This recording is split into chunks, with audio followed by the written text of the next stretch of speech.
name's Eli Jones, and I am a homeopath and an iridologist, and I am here at IGETA on Wednesdays. And what I want to do with this presentation, Drugless Cancer Care, is to provide factual information and so that you have choices. And that is my intent. And at the end of it, we will do a question and answer period. Okay? So what I would suggest is, for the question and answer period, if there's any slide of information that you want to ask me a question on, write down either the doctor's name or whatever so that I know what you're referring to. And I can even flip back to it later on. Okay? Make sense? Okay, here we go. So,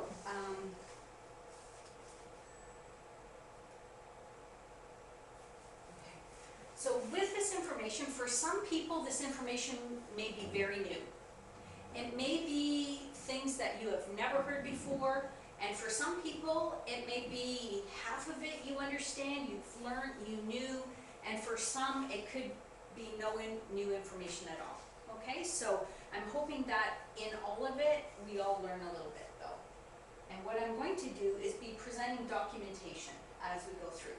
So I want to kind of give you a little bit of a background of how I got into this, why I do this. I think you will see by the end of it that I'm a little bit passionate about what I do. In 1995, I got sick. I don't want to go into my story. You have my card. It has my website on it. But in 1995, I got sick. For 18 months, I was told there was no cure.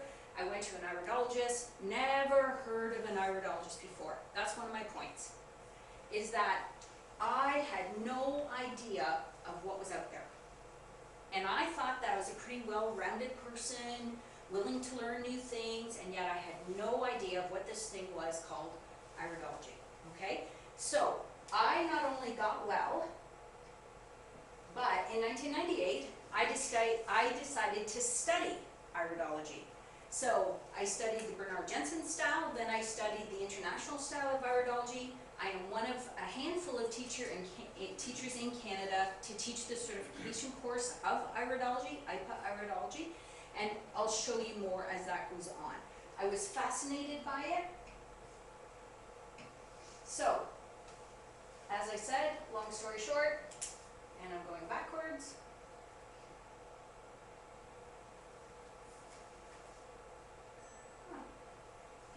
I'll get the hang of this. Okay.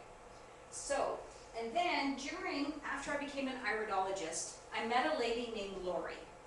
And I want to tell you a little bit about Lori because this is kind of where it all began for me for Drugless Cancer Care back in 1998 when I met Lori. So her mother had actually heard me speak. It's not working. No, I'm just better to do this. Okay, so her mother had actually heard me speak and on fibromyalgia, because that's actually what I was clinically diagnosed with. So her mother had actually heard me speak. She called me on a Sunday.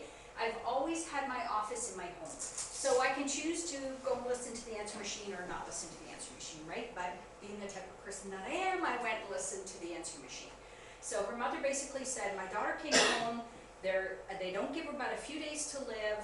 I heard you speak on iridology and fibromyalgia, and you said if you give the body what the body needs, and get out of the body what the body cannot use, that the body can heal itself. And I totally believe that. I don't know if you do, but I totally believe that. So what I did was I called her, she told me where they were and what was going on, and I gathered up a bunch of natural products that I knew that had been used successfully with liver cancer. So we drove to Lori's house. She was actually living now. She had been transported to her sister's house, who was a registered nurse. When we arrived at her house, they were just getting her out of the bathtub. Has anybody ever been with someone who is dying of cancer or dying of anything? You can tell they're dying. They're gray in color, they have a smell, and that's exactly how Lori was. So they put her back in the hospital bed. Her sister, who's the registered nurse, said to me, they've given her a couple days to live, so we're willing to try anything. So this is the 5 products, and when I make suggestions, they are just suggestions. Everybody has to make their own decision if that's the route they want to do, okay? So red clover is for the blood. Chloroplasma is like the big greens, like the blue-green algae in the body. And these are product names, so that I used that time. I don't even think some of them exist anymore. But LifePath was an antioxidant. Una Degata is also called cat's claw, which is antiviral, antiparasitic, anti-cancer. Natural supplement, and SCIT, which we'll talk about more in detail later on. So I suggested those to her sister, and her sister gave them to her in double amounts. And what happened was, overnight, her sister called me the next day and said out of every orifice, things came out. And it was a wicked 12 hours, okay? When things have to come out, things have to come out. But what happened was, within a week, Lori was out of the hospital bed. She was still alive. She had 5 tumors in her liver, and within 3 months, those 5 tumors were gone. Gone. She was still alive. That was the beginning of my journey, of drugless cancer care. When you see miracles like that happen, you have to say, she had already had chemotherapy, she had had radiation, okay? So, then in 1999, we'll go back to Lori, but that's what happened. So, a year later, my husband and I go on a vacation, and we're in Cuba. And you're thinking, why the heck do we really care, right? So we go to Cuba, and we're sitting around the pool. So this lady, about 70-ish, with this big brimmed hat and this big flowing beach top, comes over to me and hands me a book called Confessions of a Medical Heretic by Robert Mendelsohn. Go ahead. This is the actual book. So, a lady comes up to you while you're sitting on a beach and says, I don't know why, but when I was packing my clothes, I felt I needed to bring this book, and I didn't know why. But as I've walked around this complex, I know this book is for you. Okay? That's what happened to me. So I read the book, and the book basically is about a medical doctor who began to question the ethics of the medical profession. And if you want to read the book, you can read the book. I think the title is self-explanatory, isn't it? Okay. So, from that,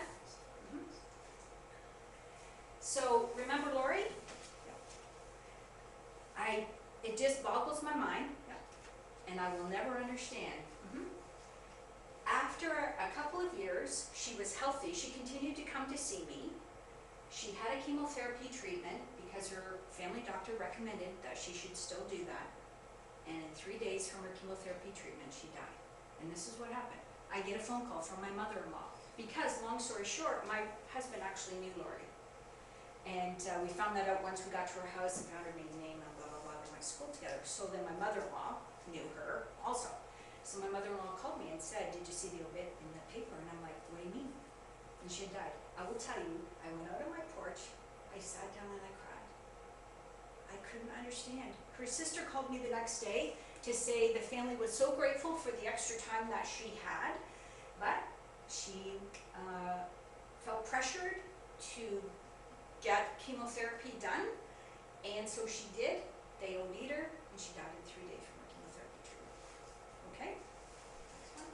So I think you can kind of understand why this is kind of in me to get this information across. So one of the things that we used with Lori, or suggested to Lori, was SCIT. Anybody ever heard of SCIT? Okay, some people have. So SCIT is actually Renee Casey, so it's SCIT backwards, her name backwards. Okay? She was an Ojibwe Indian background. Her grandmother, great-grandmother used to make this concoction up, right? And they used to use it for everything. So Renee Casey became a nurse, and she happened to work in a cancer center. And so she was actually given the rights, and this is the Honorable Prime Minister of Ontario. So why I'm bringing this information, this was 1936. Why I'm giving you this information is this is Ontario. Where are we right now? Ontario, right? It wasn't Zimbabwe. It wasn't Fuji. It wasn't Africa. It wasn't India. It wasn't the United States. It was Ontario. I I have these documentations. She was actually given the right, next one, there was a bill that she was actually given the right to practice medicine. She was a nurse. And what she did was she was given cancer patients who were going to die. The medical profession basically said there's nothing more we could do with them. In the beginning, she actually injected it intravenously, and within 24 hours, they made miraculous recoveries. Okay. Dr. Otto Warburg, 1932, won the Nobel Peace Prize in medicine. Now, when somebody wins a Nobel Peace Prize in medicine, he's actually won 3. When somebody wins a Nobel Peace Prize in medicine, do they win it because it could be information, or do they win it because it's been really scrutinized and really proven? Which one? Proven, right? So, Dr. Otto Warburg, 1931, cancer cells can live and develop even in the absence of oxygen. I'm going to try and tie pieces together as we go along. So, in the absence of oxygen, they don't need oxygen to live. How many things do you know that doesn't need oxygen to live? Very few, right? Very few things. So I want you to remember that. So he actually goes on to say his hypothesis for the cancer is cancer, malignant growth, tumor growths are caused by tumor cells mainly generating energy. Now to some of you, you're going, big deal, what does that matter? I'm going to tie all of this stuff together as we go along, okay? Mainly generating energy by non-oxidization of glucose, and actually he talks about fermentation of sugar, and he talks about the mitochondria, the cell, which is actually energy, okay? So the mitochondria produces the energy that a cell needs, energy, okay? Remember that.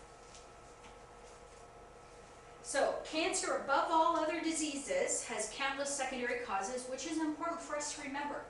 Because if you think about it, there's other causes or secondaries of cancer. But for cancer, there is only one primary cause, fermentation of sugar. He won a Nobel Peace Prize in 1931 for this information, okay? So, I got a hold of this book, and I picked it up, not knowing really anything about it, other than, for obvious reasons, the title caught my attention. And I bought this book when I was actually at a business conference, if you can imagine. And so I found this book, and it's by Eli Jones, who was a medical doctor in the United States. Again, not Zimbabwe, not, far off, in North America. So, he actually was in the late 1800s, early 1900s, a medical doctor in the US, and he worked with 4,300 breast cancer cases, okay? So, one of the things that he said with breast cancer specifically, because that was kind of his specialty, okay, is that you should never squeeze or pinch a breast. So, does anything kind of go ding, ding, ding, ding in your head? What goes ding, ding, ding in your head? Mammograms. So again, I'm just trying to point out information, okay? Because he says that you should never be squeezing or pinching the breast, because what he has in his book, and I've read every word, is that by feeling the different breasts and the way the tumors are, the lumps and nodules, that is where you actually should determine what type of treatment you should do. Okay, is by the different feeling of it, as opposed to one treatment fits all, okay? So, you have to understand that Dr. Eli, in the 1800s and early 1900s, was a medical doctor. But medical doctors back then were not called homeopaths because they used homeopathic medicine. I'm called a homeopath because I use homeopathic medicine. But back then, that was the medicine. There wasn't any other medicine. There was not pharmaceutical medicine. The doctors used homeopathic medicine. It's not new. Okay, that's my point I'm I'm trying to show. Homeopathic medicine actually was regulated, I'm getting ahead of myself, but anyways, was actually regulated, the first regulated medicine in Ontario. In Ontario, before pharmaceutical medicine was regulated. Okay? So, he used homeopathic medicine. Doctors used homeopathic medicine. They were called doctors. That was the medicine of the time. Okay? He also, so he used the homeopathic medicines. He also believed in mineral soaks. If anybody has ever read an article that I've ever written, and I've written many, if you've ever heard me speak, I always say, and there's a couple of people in the room that have heard me talk before, what do I talk about? Mineral soaks. Okay? I have said that from day one of the most keys, and in one of my articles that's on a blog for Agita, it says 3 things you should do. Drink more water, eat more fiber, and do mineral salts. It's one of the basic things you should do. And he also did things like mustard plasters and stuff like that to draw the toxins out of the tumors in the breast. Okay? So, again, this is what he said. As long as the regular schools stick to that old chestnut that cancer is a local disease, they will never find a cure for cancer. Meanwhile, I am curing 80% of my cases of cancer by treating it as the local manifestation of a constitutional disease. Remember that word, constitutional disease. As I was taught to do 40 years ago. I'm just giving you the page that's on in that book. Okay?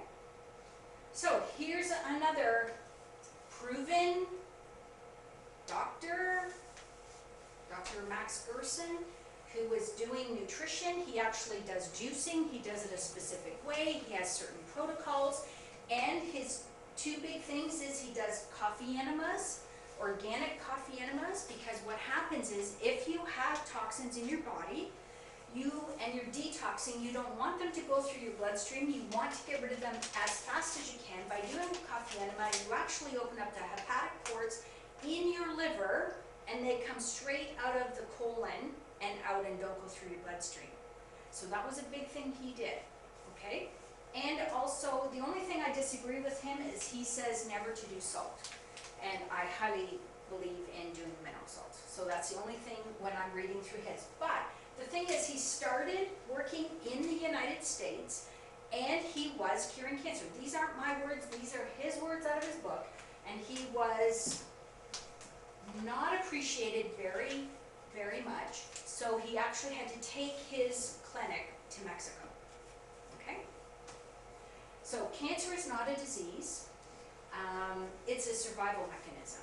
Now this will be maybe a little bit hard to wrap your head around, okay? But bear with me as I try to make the information connect as we go through. So in this book, he talks about cancer is not a disease, but cancer does not kill a person afflicted with it, but what kills a cancer patient is not the tumor, but the numerous reasons behind the tumor or the cell mutation and tumor growth. These root causes should be the focus of every cancer treatment, yet most oncologists typically ignore them. Constant conflict, resentment, guilt, shame, known as stress, for example, can easily paralyze the body's most basic functions and easily lead to the growth of a cancerous tumor. Okay? Maybe new information for some people, so just hold on to that, okay? So again, in his book, he shows statistics and goes through lots of information, and he shows the bill for treatment of a cancer patient. So he says every treatment is more than $20,000. And this particular person he had in 2007, the annual cost was more than $300,000 for a person going through cancer treatments. That's a lot of money. Okay? And the World Health Organization said that there's $300 billion a year used on cancer from the pharmaceutical pharmaceutical industry, and in the next 3 years it's going to rise to $400 billion related to cancer treatments. So in his book, again, he talks about sugar, and so what I believe is that everybody needs to have kind of an individual package put together to help them get well. It's about the person, okay? So in his book, though, and remember what Dr. Otto Warburg said about the glucose and fermentation, right? So these are coming from different sources, okay? So if sugar is an issue, as Dr. Otto Warburg says, in iridology, we can see in the sclera of the eye, and that brown dot in the sclera means sugar fermentation. So if somebody has it, you would specifically gear to a certain way of trying to do drugless cancer care. Does that make sense? Right? If you can see it and you know that's the route you should go instead of one size fits all. So in his book, he talks about the body is saying hello. When disease comes in your body is saying hello. It's time to look after me. It's time to make a change. Something is wrong, okay? And so if fermentation is an issue, he has a recipe in his book that says 5 parts of grade B pure maple syrup, 1 part aluminum-free baking soda. You combine the two together and you cook it. He's got how you do it in the book. You heat it up and it bubbles and all that kind of stuff, and then you put it in the fridge, and you take a teaspoon a day, and in 7 days it eats away a 2 to 3 inch tumor. So it's kind of like, if you think about it, you would think maple syrup would kind of be like sugar, right? But yet sugar is the cause, right? But it's kind of like the theory of homeopathy, like cures like. And I'll tell you, I don't ever recommend anything for the people I work with that I haven't tried first, and it is disgusting. It tastes awful. But who cares, right? And how cheap could a bag of aluminum-free baking soda be? $4.99, and a bottle of pure maple syrup, grade B pure maple syrup, $15. So in October 2011, I went to a homeopathic conference. I was in my last year of my diploma program for classical homeopathy. And I heard these 2 doctors, a father and son, speak about their protocols for curing cancer. Again, not my words, okay? But these men are from India.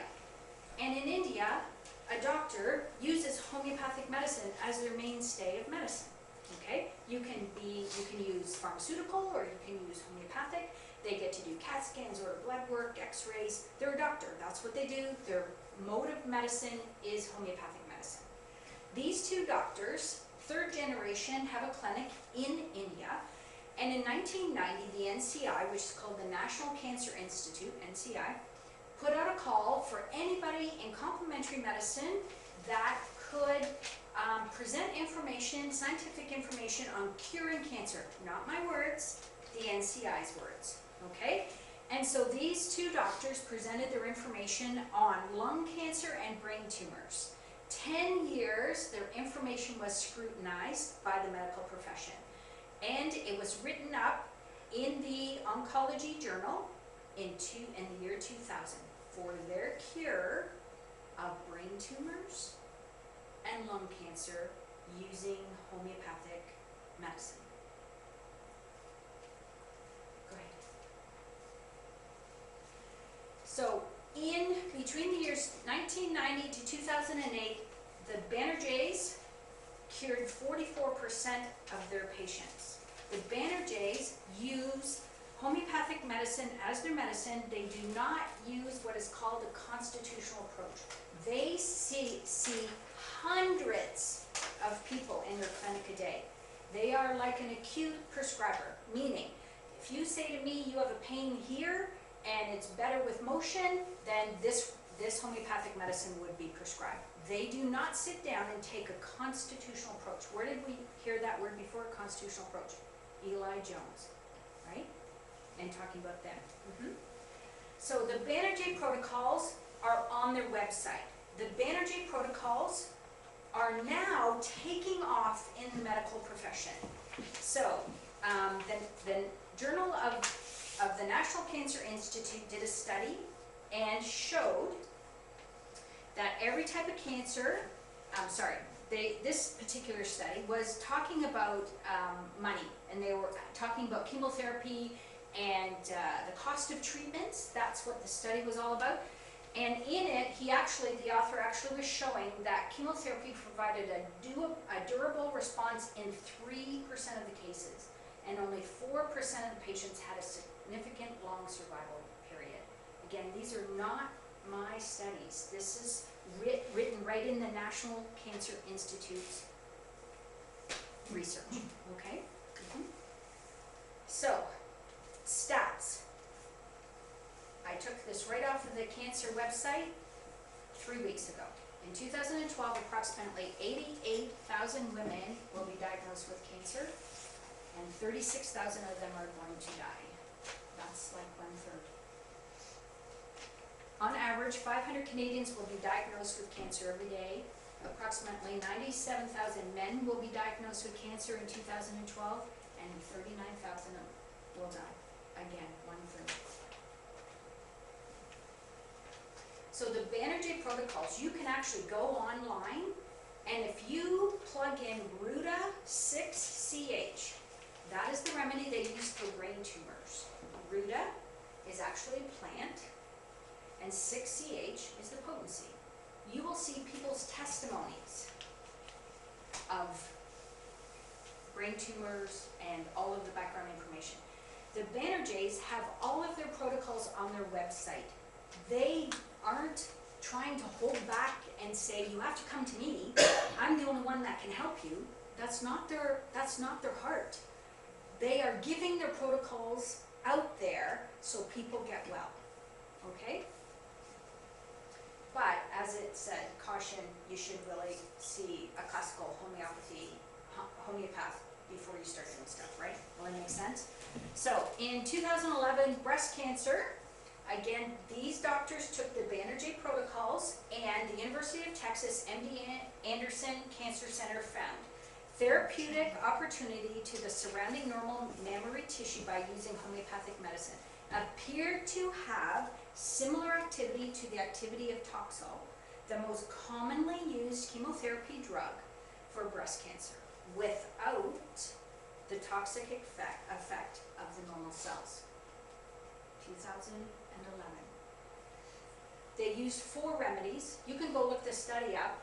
I purposely did not tell you the 4 remedies because, again, I think you need to be under the care of a homeopath and, working with your family doctor and all of that.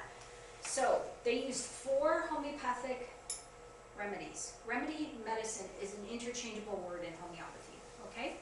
Those are the same 4 remedies as Dr. Eli Jones used in the 1800s. My point trying to show you is, doctors back then, the only medicine available was homeopathic medicine, okay? So another book, doctor from India, I grabbed his book. Anything that says this, I tend to buy and read and devour, okay?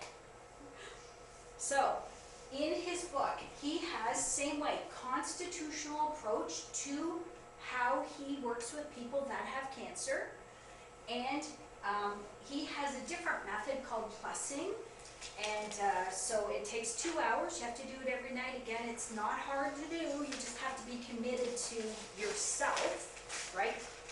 Again, remember what I said, give your body what your body needs, give your body what your body can't use, right? So, these are his stats. Hodgkin's, 77% cure. Brain cancer, 70% cure. Lung, 58. Prostate, 80. Breast, 80. Homeopathic medicine and the constitutional approach. I'm going to let you know what a constitutional approach is. constitutional approach is the whole body. It is listening to you to figure out how you tick, what are your trigger points, how you react to things, what's your fear. It's you.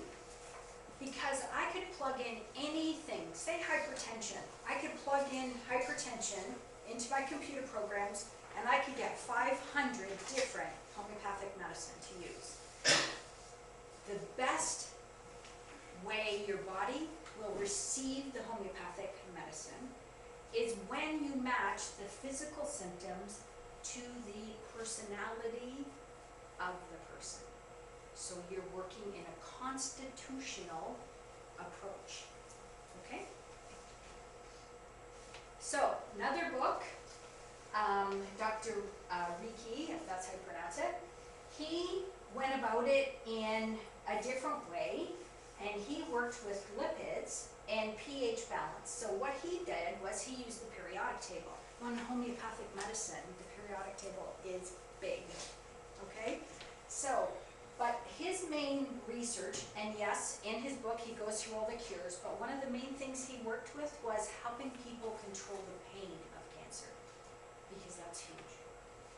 So he used the periodic table to find out if they were catabolic or anabolic, and he used their urine 4 times a day, and to work that out. Same thing, he was curing cancer, and he was in the United States, had some challenges, got sued, went to court, lost all his money, still continued to do what he did because he believed in it and he still cured people. But it wasn't well received from the other side. Okay? So this is dedicated to everyone who never knew they had a choice. Because just like me back in 1995, when I was told that I would never walk again for 18 months, and I was determined that I wasn't going to give in, if I hadn't pursued it, if I didn't know, if I didn't run into iridology, that opened up my mind to other things, it's been a passion and to get me to where I am today. So, iridology reveals what's going on inside of the body. We actually, the iris of the eye, actually, through your eye color, there's 3 different eye colors, and there's 4 different eye structures.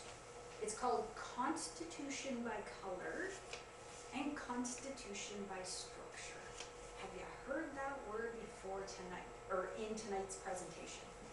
Right?